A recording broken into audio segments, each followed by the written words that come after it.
Saudações imperiais, meus soldados! Aqui quem vos fala é Ricardo Bilford Cruz, seu VTuber capitão aposentado que está iniciando uma nova jornada com vocês enquanto cuido de 5 mini-pets mitológicos. E este é o vídeo A História dos Videogames. Mas antes de começar o vídeo, um recado rápido. Eu faço lives na Twitch de quinta a terça, das 19 até as 22 horas. Me siga na Twitch para não perder minhas lives. Recado dado, vamos começar o assunto do vídeo. No episódio anterior, acompanhamos a ascensão da segunda geração dos videogames. Vimos como a invenção dos cartuchos transformou os consoles em plataformas capazes de receber diversos jogos, como os fliperamas viveram a sua era de ouro e como os computadores domésticos começaram a conquistar espaço dentro das casas. Também vimos o nascimento de gêneros que influenciam os videogames até hoje e o surgimento de uma indústria que parecia crescer sem limites. Mas esse crescimento trouxe problemas. A falta de controle de qualidade, a saturação do mercado e uma série de decisões equivocadas acabaram culminando no grande crash de 1983. Empresas faliram, lojas perderam a confiança nos videogames e milhões de consumidores passaram a enxergar a indústria com desconfiança. Para muitos, aquela era marcava o fim dos videogames, mas a história estava longe de acabar. Enquanto o mercado norte-americano tentava se recuperar do colapso, empresas japonesas observavam atentamente os erros do passado e preparavam uma nova abordagem para o futuro. Uma abordagem que não apenas reconstruiria a confiança dos consumidores, mas também estabeleceria as bases da indústria moderna dos videogames. Essa é a história da terceira geração. Enquanto os Estados Unidos enfrentavam as consequências do crash de 1983, o cenário era bastante diferente do outro lado do mundo. No Japão, os videogames continuavam sendo vistos como uma indústria promissora. Embora as empresas japonesas acompanhassem com atenção o colapso do mercado norte-americano, elas não sofreram o mesmo impacto que atingiu fabricantes e varejistas nos Estados Unidos. Isso permitiu que o desenvolvimento da indústria continuasse avançando, e duas empresas em particular estavam prontas para disputar o futuro dos videogames: a Nintendo e a Sega.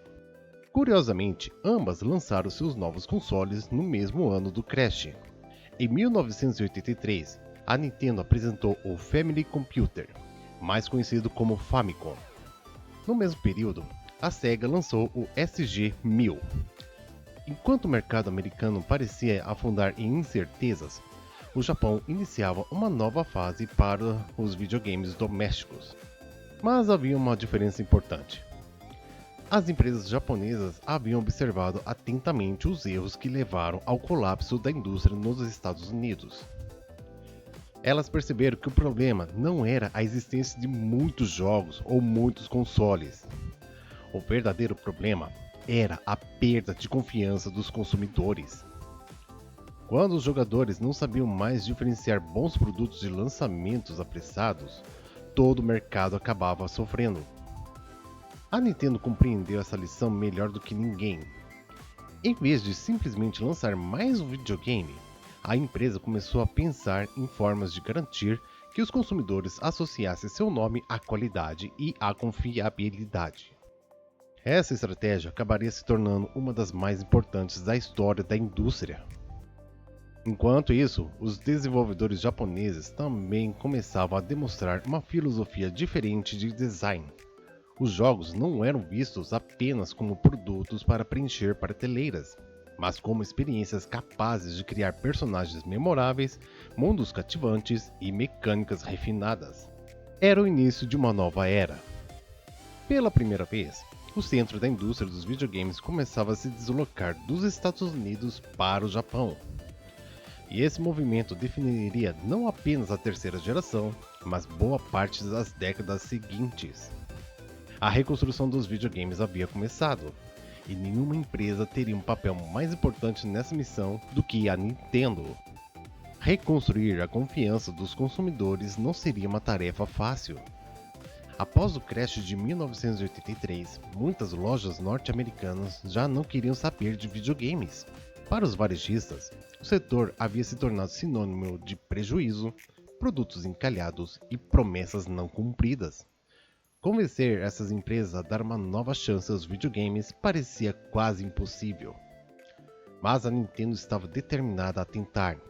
Quando decidiu levar o Famicom para os Estados Unidos, a empresa sabia que não bastava traduzir o nome do console e colocá-lo nas prateleiras. Era necessário mudar a forma como os videogames eram apresentados ao público. Assim nasceu o Nintendo Entertainment System, ou simplesmente NES ou Nintendinho. A própria escolha do nome fazia parte da estratégia. Em vez de enfatizar a palavra videogame, que carregava uma imagem negativa após o crash, a Nintendo optou por apresentar seu produto como um sistema de entretenimento eletrônico. O design do aparelho também foi cuidadosamente planejado. Diferente do visual que lembrava brinquedos ou equipamentos eletrônicos simples, o Nintendinho possuía uma aparência mais próxima de aparelhos modernos de entretenimento doméstico. Para reforçar ainda mais essa imagem, a Nintendo incluiu acessórios inovadores, como Robbie, um pequeno robô interativo criado para demonstrar que o Nintendinho era mais do que apenas um videogame comum. Mas o maior diferencial não estava no hardware, estava na filosofia da empresa.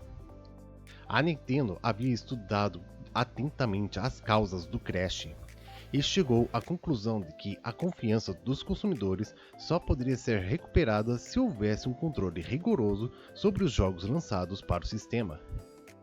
Foi então que surgiu o famoso selo de qualidade Nintendo. Os jogadores passaram a encontrar essa marca nas embalagens dos jogos aprovados pela empresa.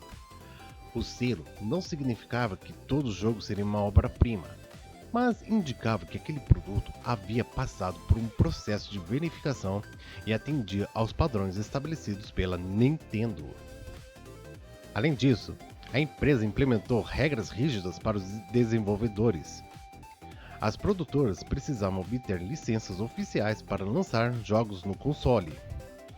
Havia limites para a quantidade de títulos que uma empresa podia publicar por ano. E o próprio Nintendinho possuía um sistema eletrônico de bloqueio que dificultava a execução de cartuchos não autorizados. Muitas dessas medidas foram consideradas controversas por concorrentes e desenvolvedores. No entanto, elas ajudavam a evitar que o mercado voltasse a ser inundado por produtos lançados sem qualquer controle de qualidade. A estratégia funcionou. Gradualmente, consumidores e lojistas começaram a recuperar a confiança nos videogames.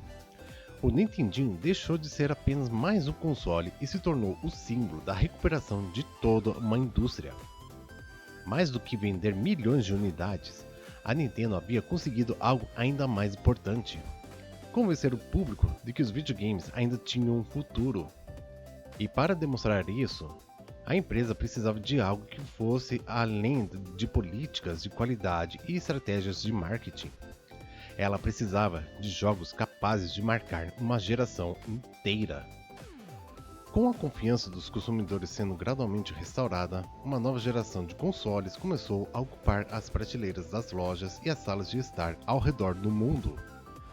A terceira geração marcou o retorno dos videogames domésticos e apresentou máquinas que ajudariam a definir o futuro da indústria.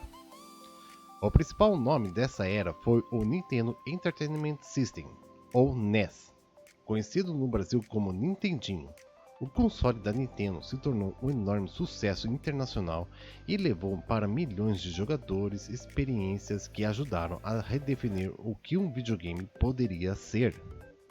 Mas a Nintendo não estava sozinha nessa nova fase. A Sega também buscava seu espaço no mercado com o Master System. Lançado para competir diretamente com o Nintendinho, o console se destacava por seu hardware avançado para a época e conquistou uma base de fãs significativa em diversos países. Curiosamente, em alguns mercados, como o Brasil, o Master System alcançou um sucesso extraordinário. Graças ao trabalho da Tectoy, o console permaneceu relevante por muitos anos e se tornou um dos videogames mais marcantes da infância de toda uma geração de brasileiros.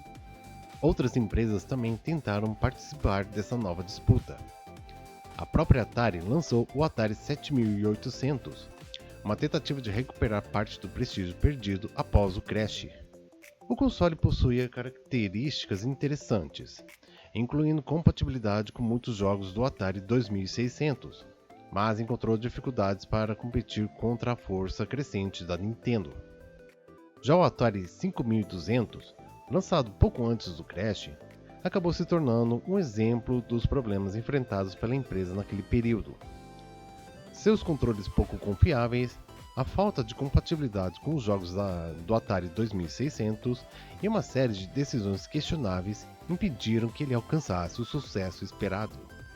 Também surgiram outros sistemas menos conhecidos fora de seus mercados de origem, como o SG-1000, precursor do Master System, e diversos computadores que buscavam oferecer experiências semelhantes às dos consoles. Mas talvez uma das mudanças mais interessantes dessa época tenha acontecido longe das televisões. Durante a terceira geração, os videogames começaram a dar seus primeiros passos rumo à portabilidade. Embora os portáteis ainda fossem relativamente simples quando comparados aos consoles domésticos, dispositivos como a linha Game & Watch da Nintendo demonstraram que era possível levar os jogos para qualquer lugar. Esses aparelhos apresentavam jogos dedicados em unidades compactas, funcionando quase como uma evolução portátil dos antigos consoles da primeira geração. Eles não utilizavam cartuchos, mas mostraram que existia um enorme potencial para o entretenimento eletrônico fora de casa. Essa ideia seria levada muito mais longe nos anos seguintes.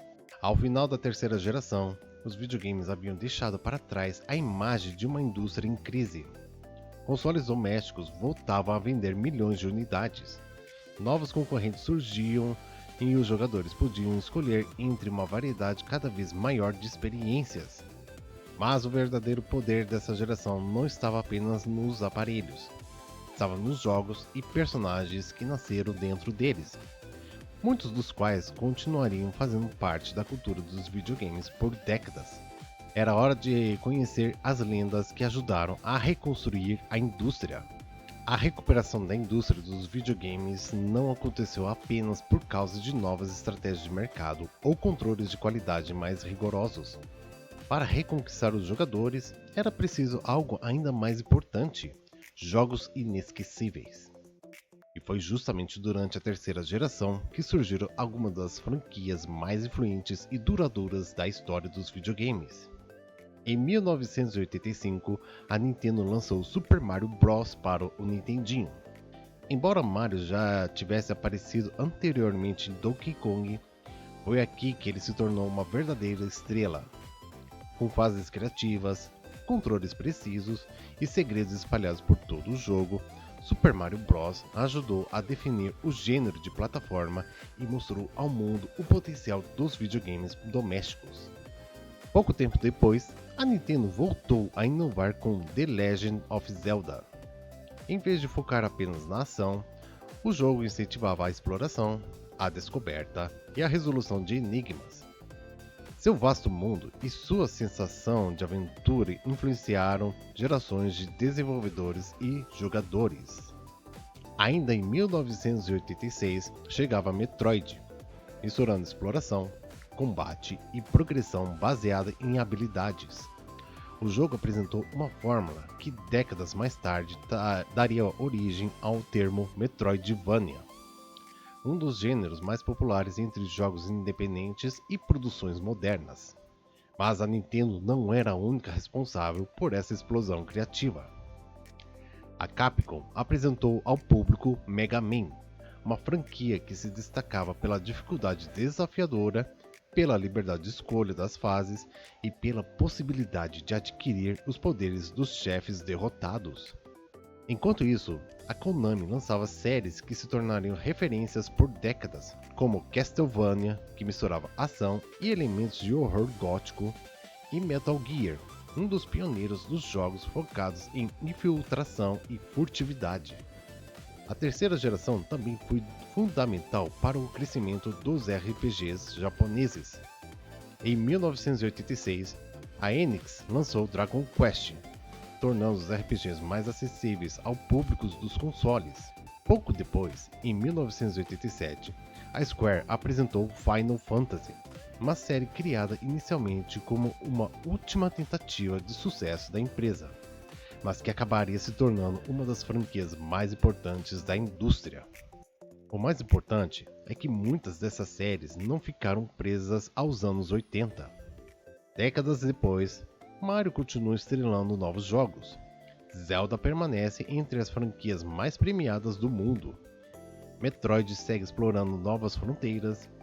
Mega Man, Castlevania, Dragon Quest, Final Fantasy e Metal Gear continuam sendo lembrados e celebrados por milhões de jogadores. Poucas formas de entretenimento conseguem manter personagens e universos relevantes por tanto tempo.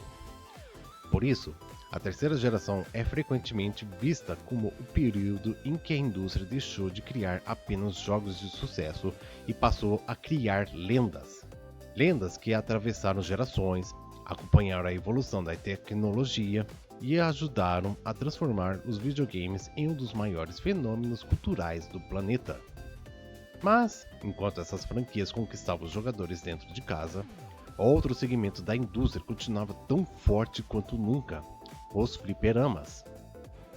Embora os consoles domésticos estivessem recuperando a confiança do público e conquistando milhões de novos jogadores, eles ainda não eram o topo da tecnologia dos videogames. Esse posto continuava pertencendo aos fliperamas. Durante toda a terceira geração, os fliperamas permaneceram como um ambiente onde as maiores inovações técnicas da indústria eram apresentadas primeiro. As máquinas encontradas nos fliperamas possuem um hardware muito mais poderoso do que os consoles domésticos da época, permitindo gráficos mais detalhados, sons mais avançados e experiências que simplesmente não podiam ser reproduzidas fielmente em casa.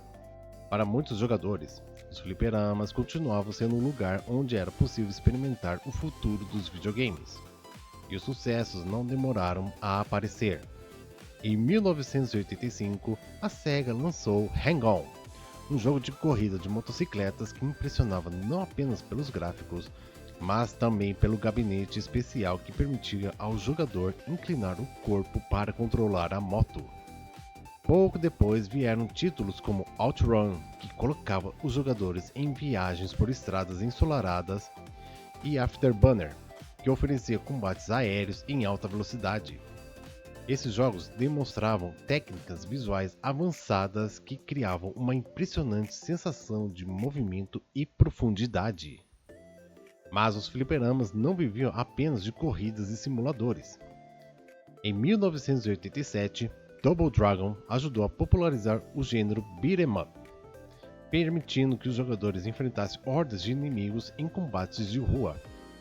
A possibilidade de jogar cooperativamente ao lado de um amigo transformou o título em um enorme sucesso.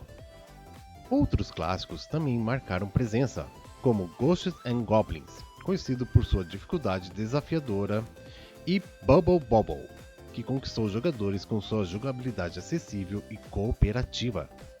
Os fliperamas também continuavam servindo como laboratório para novas ideias. Muitas tecnologias e gêneros que mais tarde chegariam aos consoles eram testados primeiro nas máquinas de fliperama. Os desenvolvedores podiam experimentar conceitos mais ousados sem as limitações impostas pelo hardware doméstico. Além disso, os fliperamas eram muito mais do que apenas locais para jogar. Eles funcionavam como pontos de encontro para os jogadores. Era onde amizades eram formadas, rivalidades surgiam e recordes eram disputados diante de uma plateia de curiosos. Para uma geração inteira, os fliperamas eram tão importantes quanto os próprios consoles domésticos. E isso continuaria sendo verdade por muitos anos. Na realidade, alguns dos maiores fenômenos dos fliperamas ainda estavam por vir. Os jogos de luta, que dominaram os fliperamas no início da década de 1990, estavam prestes a transformar novamente o cenário dos videogames. Mas enquanto os fliperamas impressionavam com sua tecnologia, outra revolução silenciosa acontecia dentro das casas: a evolução dos computadores pessoais. Enquanto consoles e fliperamas disputavam a atenção dos jogadores, uma transformação silenciosa acontecia no mundo da computação. Durante a terceira geração dos videogames, os computadores pessoais continuaram evoluindo rapidamente e começaram a se aproximar cada vez mais do formato que conhecemos atualmente. Diferentemente dos consoles, que eram projetados exclusivamente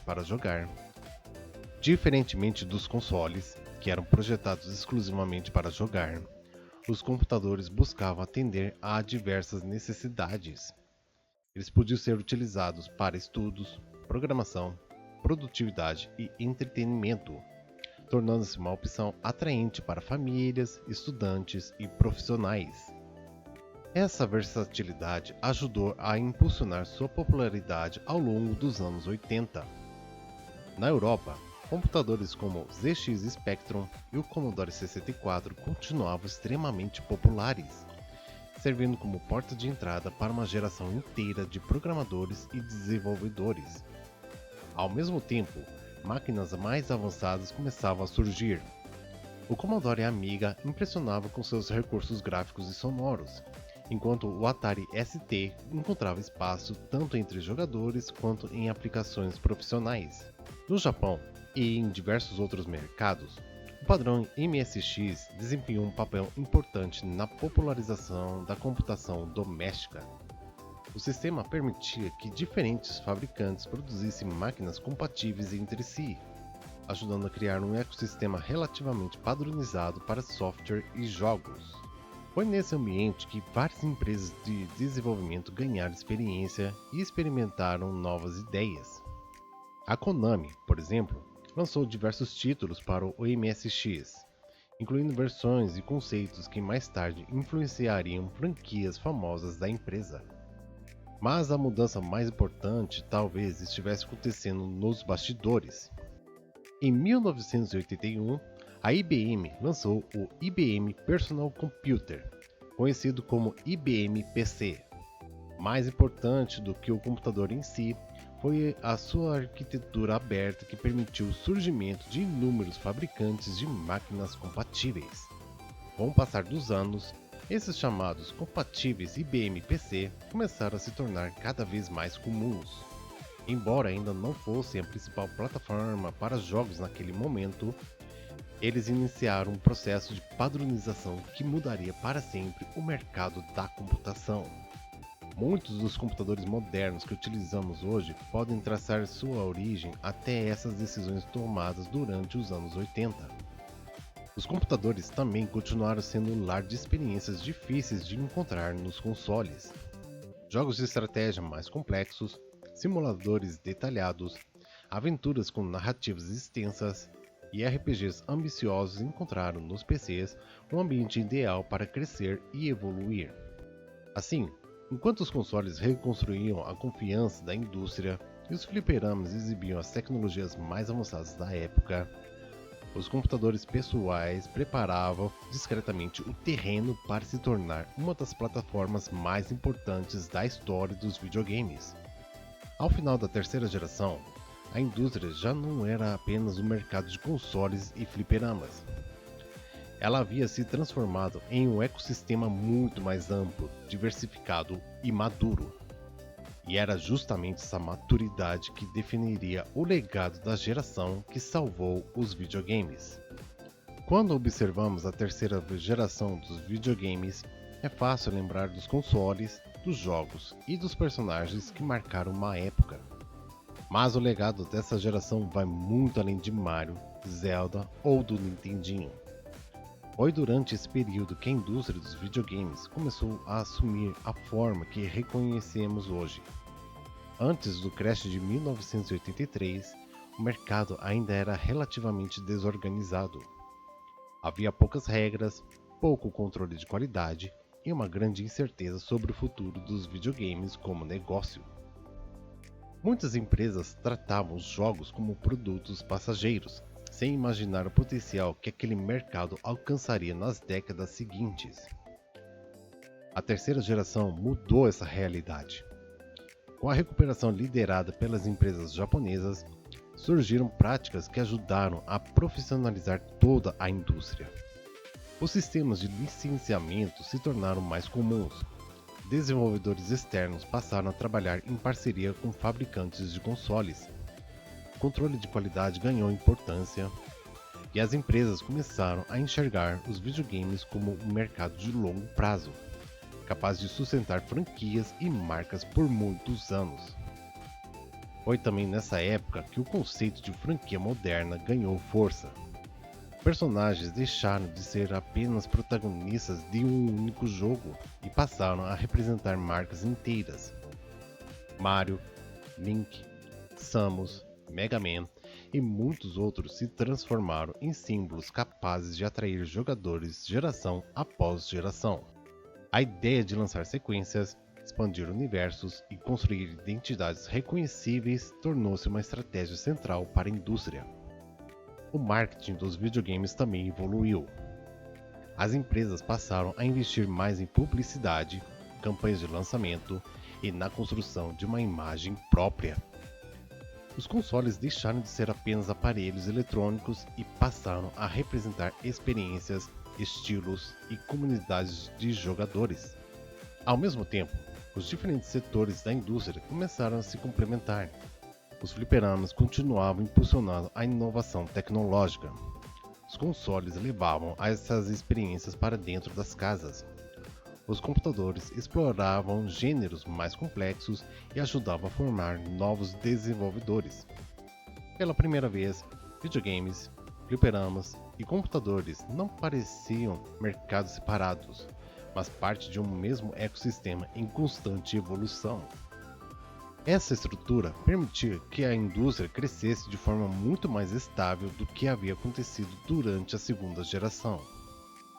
Os erros do passado não foram esquecidos.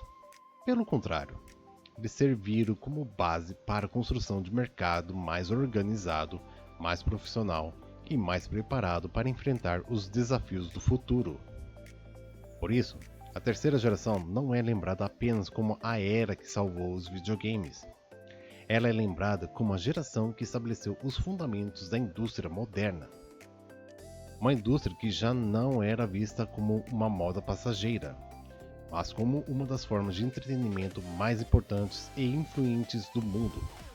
E, agora que essa reconstrução estava completa, uma nova disputa começava a surgir no horizonte. Uma disputa que transformaria os videogames em um fenômeno ainda maior e daria início a uma das rivalidades mais famosas da história da tecnologia e do entretenimento. Ao longo deste episódio, vimos uma indústria que precisou enfrentar um dos momentos mais difíceis de sua história. Após o colapso causado pelo crash de 83, muitos acreditavam que os videogames haviam chegado ao fim. As empresas fecharam as portas, os consumidores perderam a confiança no mercado e os lojistas passaram a enxergar os videogames como um investimento arriscado. Mas a terceira geração provou que aquela não era a última fase dos videogames. Pelo contrário, foi o início de uma nova era. Através de políticas de controle de qualidade, novas estratégias de mercado e uma visão mais cuidadosa sobre o desenvolvimento de jogos, a indústria conseguiu reconstruir a confiança que havia perdido. Consoles como o Nintendinho e o Master System levaram os videogames de volta às casas de milhões de pessoas. Os fliperamas continuaram demonstrando o futuro da tecnologia e da diversão eletrônica. Os computadores pessoais seguiram evoluindo e lançando as bases para a plataforma que se tornaria uma das mais importantes da indústria nas décadas seguintes. E, talvez mais importante que tudo isso, foi durante essa geração que nasceram algumas das franquias mais influentes da história. Mario, Zelda, Metroid, Mega Man, Castlevania, Dragon Quest, Final Fantasy e tantas outras séries ajudaram a mostrar que os videogames podiam criar personagens, universos e experiências capazes de atravessar gerações. A terceira geração também consolidou conceitos que continuam presentes até hoje: licenciamento de jogos, controle de qualidade, desenvolvedores terceirizados, franquias de longo prazo, marketing voltado para personagens e marcas. Muitas das práticas que consideramos normais na indústria moderna começaram a ganhar forma justamente nesse período. Por isso, quando olhamos para a terceira geração, não vemos apenas uma coleção de consoles e jogos clássicos. Vemos a reconstrução de uma indústria inteira. Uma indústria que saiu de um dos maiores colapsos da história do entretenimento para se tornar um fenômeno cultural global. O legado da terceira geração não está apenas nos aparelhos que vendeu ou nos jogos que lançou. Seu verdadeiro legado foi provar que os videogames tinham um futuro. E agora que esse futuro estava garantido, uma nova batalha se aproximava. A Nintendo havia reconstruído a indústria e conquistado uma posição dominante no mercado, mas outra empresa estava determinada a desafiar essa liderança. Uma empresa que acreditava que os videogames podiam ser mais rápidos, mais ousados e mais modernos. No próximo episódio, veremos como a rivalidade entre Nintendo e Sega deu início à famosa Guerra dos Consoles, impulsionou avanços tecnológicos, transformou o marketing dos videogames e marcou a infância de milhões de jogadores ao redor do mundo. A reconstrução havia terminado. Agora começava a disputa pelo trono. E com isso, encerro o episódio 4 da história dos videogames.